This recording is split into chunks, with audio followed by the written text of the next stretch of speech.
Selamat pagi, siang, sore, dan malam, Bapak Ibu sekalian. Perkenalkan kami dari kelompok 7, tugas besar komputasi domain spesifik dengan anggota Floresita, Daryl, Fatika, dan juga Revino. Pada kesempatan kali ini, kami akan mempresentasikan tugas besar kami yang berjudul CS Identify. Next.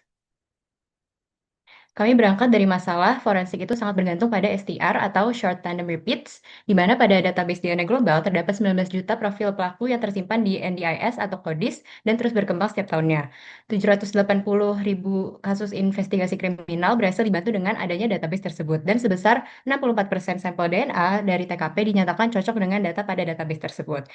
Sekilas sistemnya terdengar cukup baik dan masih bisa berjalan secara maksimal, namun ternyata masih tidak transparan, manual, lambat, tidak terstruktur, dan juga minim edukasi.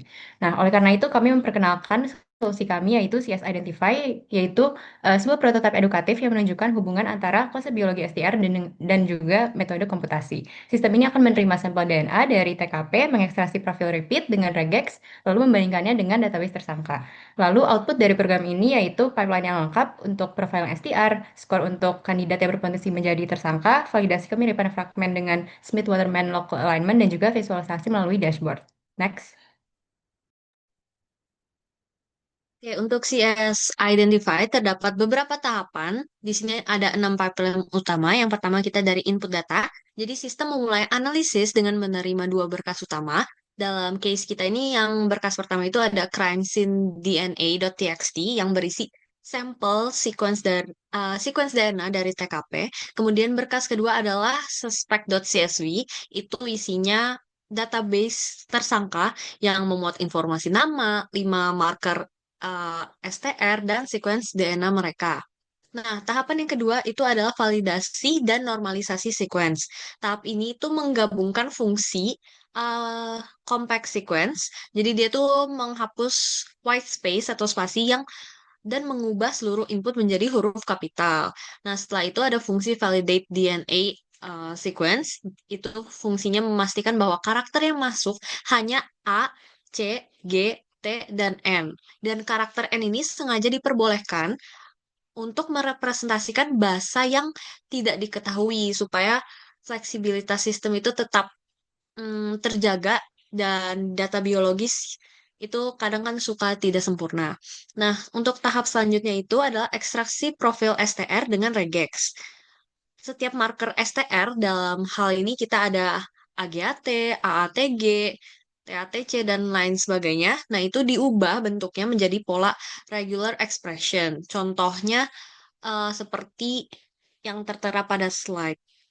Nah, kemudian ada fungsi find repeat runs, itu bertugas mencari semua pengulangan berurutan run pada sequence TKP. Selanjutnya, fungsi longest consecutive repeats itu mengambil run yang paling panjang sebagai nilai profil STR karena yang dihitung adalah run tandem terpanjang, bukan jumlah total kemunculan marker di seluruh sekuensinya. Nah, untuk tahapan yang keempat ada Smith-Waterman Local Alignment.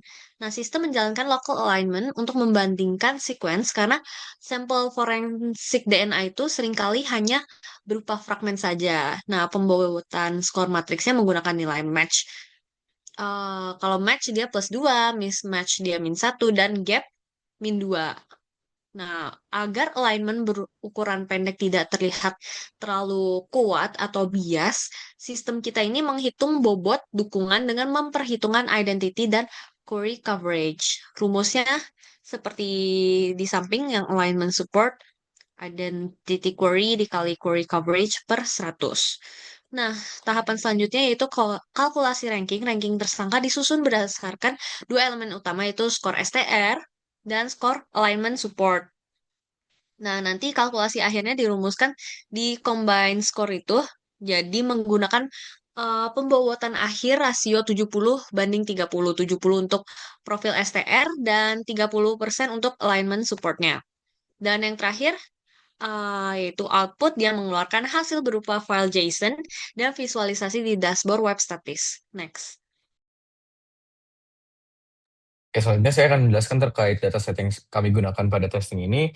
Dan untuk testing kami menggunakan dua dataset utama, yaitu ada TXT yang berupa sampel DNA di TKP dan juga ada 10 orang tersangka yang tersimpan di suspek.csv, di mana untuk file txt-nya ini panjangnya sekitar 123 BP yang merupakan sequence DNA hasil ekstraksi dari TKP yang akan dibentuk menjadi profil STR, dan ini adalah masing-masing dari basa nitrogennya, ada GATT, ACG, dan seterusnya. Lalu untuk file kedua yaitu suspect.csv, ini ada 10 kandidat tersangka yang mana setiap kandidatnya memiliki nama, profil repeat STR yang tadi 5 marker, dan ada sequence DNA sintesisnya. Lalu untuk datanya ini yang pertama untuk sampel DNA TKP itu format filenya TXT dan isinya adalah sequence DNA mentah. Untuk data kedua itu database tersangka yang format filenya adalah CSV yang struktur isinya adalah nama, 5 marker STR, dan juga sequence DNA sintesis. Lalu untuk output dari hasil yang input tadi itu ada JSON dan juga web, yang mana hasilnya itu ada ranking, trace regex, alignment, dan juga ringkasan visual. Dimana untuk marker STR-nya sendiri di sini ada 5, yaitu AGAT, AATG, TATC, GCTA, dan juga TCTA. Untuk alur data ke sistem ini ada 3 alur. Yang pertama itu kedua datanya diunggah ke sistem. Lalu nanti sistemnya akan menganalisis STR, dan terakhir sistem akan mengeluarkan output berupa ranking, trace regex, alignment, dan juga visualisasi. Oke, selanjutnya kita akan langsung masuk ke bagian demonstrasi web. Yang pertama di sini ada tampilan pertamanya, yang mana kami bisa memilih 2 file. Yang pertama adalah file txt untuk DNA, dan yang kedua adalah file CSV untuk tersangka. Lalu kita jalankan, kita run. Oke, kita langsung mendapatkan hasil analisisnya, di mana tersangka utamanya adalah Bagas Pratama di sini yang 100% cocok dengan STR-nya.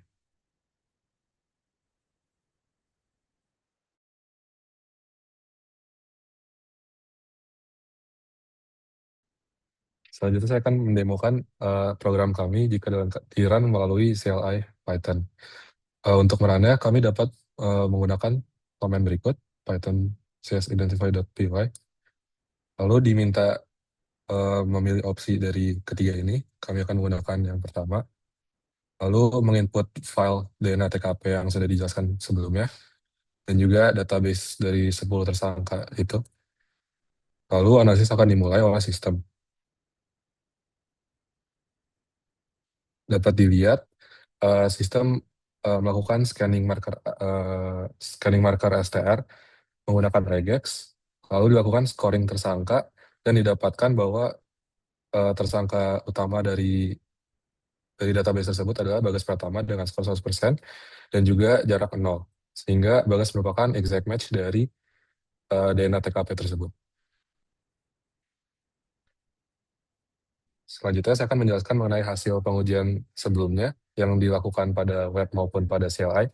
Didapatkan bahwa primary match itu adalah Bagas Pratama dengan skor 100% match, dengan STR 100% dan alignment 100% dengan distance 0%. Lalu untuk rankingnya itu dapat dilihat sebagai berikut. Ada Bagas Pratama, lalu diikuti oleh Joko Wibowo, Eva Putra, alias Salsabila, dan Farhan Nabila. Lalu untuk interpretasinya itu, Bagas adalah profil atau tersangka yang cocok dengan 5/5 marker. Nya sama semua dengan marker pada DNA TKP. Lalu dia juga memiliki alignment 100% sehingga dinyatakan sebagai tersangka utama dalam kasus ini. Sekian presentasi dari kami, kurang lebihnya mohon maaf, terima kasih.